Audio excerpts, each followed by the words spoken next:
Hola, buenos días, buenas tardes, buenas noches. Soy Ezequiel Camps, el presentador del día de hoy de este video podcast, ya que el video está grabado con formato podcast. Y quiero empezar con una pregunta.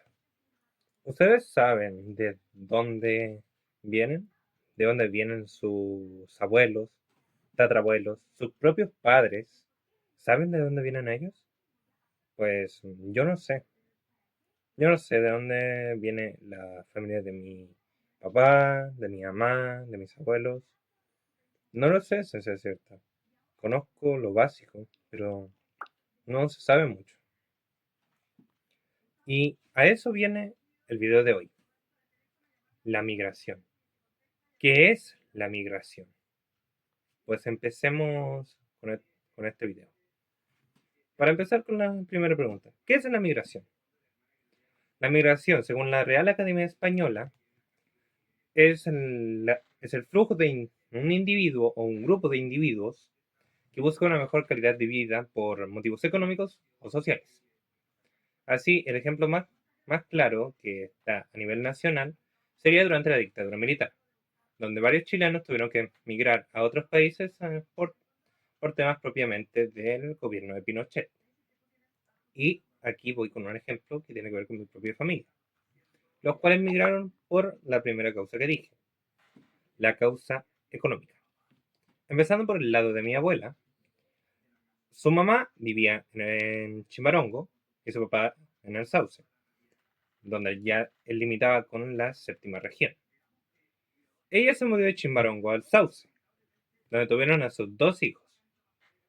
Después se mudaron acá a Codegua, en busca de una mejor forma de trabajo para obviamente sustentar a su familia, la cual terminó creciendo hasta ser 8 hermanos, o sea, eran prácticamente 10 bocas que alimentar. Así que tenía sentido que ellos se mudaran por una mejor calidad de vida para ellos y su propia familia. Y aquí está lo sorprendente de esto, ya que hablando con mi abuela y sus hermanos, me llevé la gran sorpresa de que de ese lado de la familia es bastante importante en la propia Codegua Chimbarongo, ya que cuando estaba el ferrocarril en Chimbarongo como un estándar de trabajo, había más de 12 López trabajando ahí. Era bastante gente, ya que aquí no contamos solamente los 8 hijos, sino también contamos primos o propiamente hermanos de la mamá de mi abuela que trabajaban ahí. Y, y obviamente sí, estaba el motivo económico, cachín cachín, pero también aquí hay otro motivo que no se suele mencionar mucho, pero es el tema del estudio, el tema del conocimiento, ya que algunos de ellos tenían que venirse de Codegua hasta Chimbarongo, y eso era un trayecto largo, de 3 a 4 horas por, por día, y lo hacían para estudiar. El trabajar en el ferrocarril era para conseguir dinero del día a día, para aportar en la casa, pero igual eran 12 de mi familia trabajando en el ferrocarril. Habían, habían conductores, habían reparadores, los que acomodan las cajas para enviar. Eran bastantes puestos de trabajo cubiertos al menos por uno o dos López en ese tiempo. Junto a que también trabajaron para los bomberos, uno de ellos todavía trabaja y otro está retirado, pero él trabajaba pagándole a los bomberos, dándole su salario. Y, y también esto me lleva también a que uno de ellos llegó a ser juez y policía de Chimbarongo, cuando los carabineros todavía no estaban formados completamente en Chimbarongo, era policía un López, junto a que propiamente tal, por el tema del estudio, conseguían puestos de trabajo altos, ya que claro, es campo. Uno de ellos trabajó como dueño de finca, el segundo dueño de una finca, y un puesto alto de esa época, hablando de 1950, una verdadera locura, por así decirlo.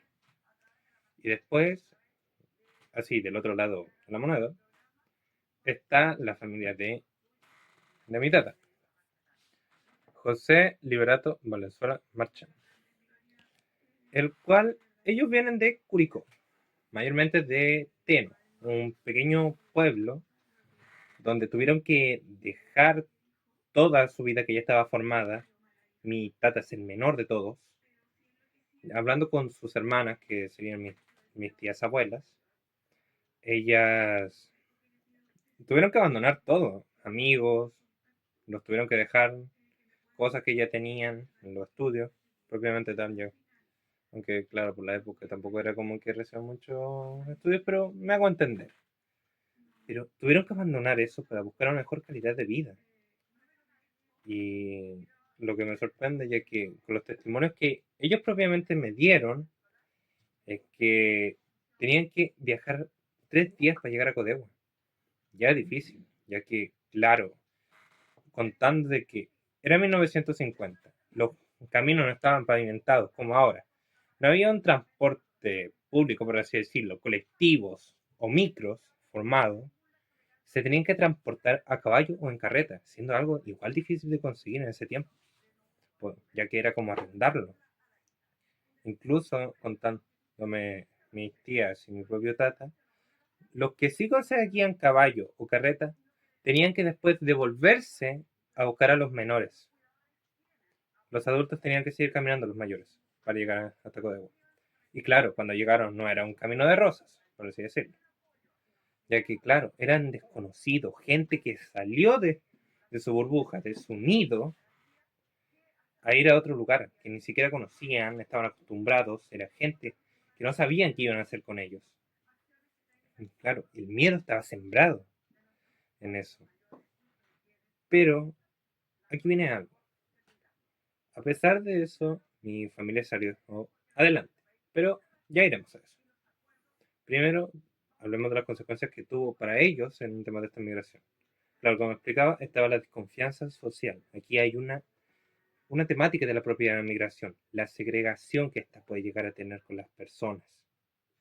La segregación no solamente tiene que ser racial como normalmente se ve, sino porque si tú eres de otro lado, que la gente no está acostumbrada, igual te puede ver mal, ya que hay ciertos estereotipos que están normalizados, por así decirlo, de alguna forma. Y claro, era difícil para ellos. Incluso también hablando de nuevo con el tema del transporte, si es que ellos necesitaban atención médica urgente, era difícil, ya que no estaban las postas establecidas en ese tiempo, ni siquiera estaban construidas. Tenían que ir directo al hospital de Chiparongo, que actualmente es el hospital viejo, pero tenían que ir allá. Era prácticamente un pique de 2 a 3 horas, puro caminando. Y era muy difícil, ya como explicaba antes, no había sistema de transporte. Era a pie o a caballo. No importaba si era crítica, tenías que comerte esas 2 a 3 horas. Igual, aunque consiguiera un caballo y una carreta, era más que difícil hacer que llegues rápido, ya que igual era tomarse su tiempo para todo, sin excepciones. Y aquí me lleva también el tema de las enfermedades, es que tampoco el sistema potable estaba muy, ¿cómo decimos? Regularizado, ya que aquí se sacaba el agua de un río llamado el Tordillo. Y claro, es un río, el agua no es muy potable, porque esto llevan enfermedades, porque el agua ya está contaminada por ciertas cosas, desechos humanos, animales, y es agua que se tiene que purificar calentándola. Pero el tema es que a veces no se alcanzaba para eso. Así que era difícil, era muy fácil contagiarse de alguna enfermedad que actualmente tiene cura, pero que antiguamente era fácilmente una pena de muerte.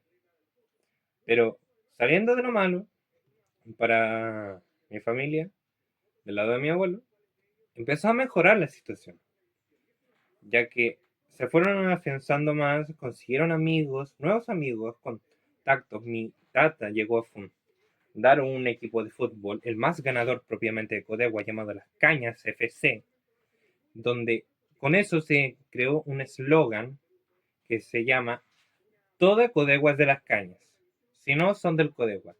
Ahí hay un impacto en la comunidad, porque él solamente, con él y unos amigos, crearon el club, pero mayormente todos se lo atribuyen a él. Él tuvo la idea y se creó el equipo, el cual sigue vigente a día de hoy. Y claro, es impactante. Propiamente, mi tata también fue líder de la asociación de vecinos, fue el presidente durante 2 años. Igual para ese tiempo, era una asociación de vecinos de los 70, igual era harto tiempo, ya que la gente tuvo la confianza en mi tata, le confió a él, a la seguridad de Codegua, y lo hizo bien, ya que hablando con gente de la época, decían que mi tata lo hacía bien, era un buen presidente.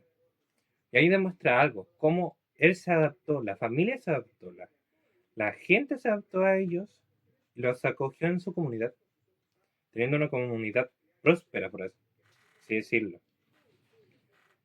Y repasando la historia de mi familia, es bastante sorprendente para mí todo esto, ya que son partes que uno a veces es obvia de la historia de uno mismo, ya que nadie va a negar que nadie sabe de dónde son o propiamente de dónde vienen, pero es algo curioso el cómo ver como gente que no es ajena al lugar donde vives, porque ya está ya acostumbrado, ya tienen un nombre, todo. Saber su contexto de llegada es fuerte, propiamente, ya que cuando escuché lo de mi tata, me dio la curiosidad de saber más de cómo era vivir esa época. También propiamente con mi abuela.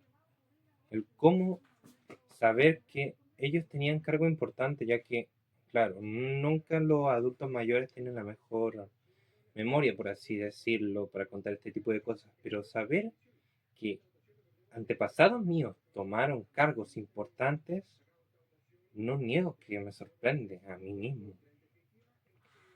Y después de todo este repaso, puedo llegar a una reflexión y un análisis final bastante interesante, si me lo pueden decir. Y es que el ser humano migra. Migramos por necesidad. Siempre no hay un contexto para esa migración. Podemos migrar por cualquier necesidad, como explicaba, la económica, la social o propiamente de estudios o un tema de enfermedad. Varias gente se muda a otros lugares porque su hijo, su padre, necesita un tratamiento o algo. Y claro, no es fácil a veces, más si tienes a alguien enfermo. Pero al final te termináis llegando a una comunidad que te puede ayudar a ti mismo, que puede ayudar a ser parte de ella. Y como digo, la migración es natural en el ser humano. Yo voy a migrar en algún punto. La migración nadie me la quita, nadie. Yo me voy a ir de Chimbarongo, de Codegua, a un lugar que yo no conozco, porque es parte mía, parte de mi naturaleza, migrar. Y como dice el propio Tratado de los Derechos Humanos, el humano puede migrar para tener una mejor calidad de vida sin importar su nacionalidad o estatus. Eso es lo que hace mucha gente. Hay muchos compañeros o propiamente familiares que quizás pueden ser de otros lados, pero no le tomamos importancia, ya que ya son parte nuestra, son parte de nuestra cultura, nuestra diversidad. Puede ser como la frase, el pichón siempre abandona el nido. Nosotros somos el pichón. El nido es donde nosotros estamos acostumbrados. Chimbarongo es nuestro nido. En algún punto nos tendremos que ir de nuestro nido para empezar una nueva vida en otro lugar. Y para concluir, ahora sí, agradezco la atención prestada durante este video. Espero que se encuentren bastante bien, que tengan un buen día, una buena tarde y una buena noche. Nos vemos. Cuídense.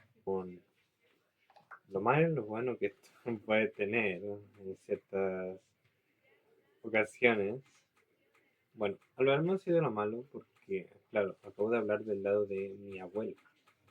Ahora falta el lado de mi abuela. Que se podría decir que es el mejor lado, ya que ellos llegaron antes que el lado de mi abuelo, a Codegua. Ya estaban pincelados, pero primero voy a empezar por los padres de ellos. La mamá de mi abuela, ella viene de Chimarón, y su papá viene del Sauce. Ellos dos se enamoraron y él, bueno, ella, se mudaron a Chimbarongo. De Chimbarongo vinieron acá a Codegua, donde establecieron a su familia y a sus hijos. Donde los López, que son ellos, participaron ampliamente en ámbitos propiamente de Codegua como de Chimbarongo. Un tío mío era el que le pagaba el salario a los bomberos, todavía está vivo, no está muerto, pero él pagaba el salario de los bomberos. Cuando estaban los ferrocarriles, antes, cuando funcionaba la estación de tren de propiamente Chimbarongo, habían 12 López trabajando. Era prácticamente más de la mitad de la familia que había en ese momento ahí. Y era bastante, casi, ya que se especializaban en todo. Eran chicos que vienen desde Codegua, que en ese tiempo, como explicaba antes, era carreta, era caballo. Ellos venían a pie, se demoraban de 2 a 3 horas para llegar a trabajar nomás a estudiar. Y eso es sorprendente, porque ahí hay un tipo de migración. Porque ellos decidieron migrar para trabajar o propiamente porque querían estudiar, ya que también como no estaba establecido el transporte en ese tiempo, tenían que venir caminando a sus estudios. Y claro, les resultó, y bastante. Teniendo bastantes profesionales en mi propia familia que trabajaron, obviamente, en los ferrocarriles, porque era el mayor trabajo en ese tiempo, donde arreglaban los ferrocarriles, los rieles, los y también empaquetaban las cosas. El cargamento, obviamente que ese tiempo era fruta, verdura.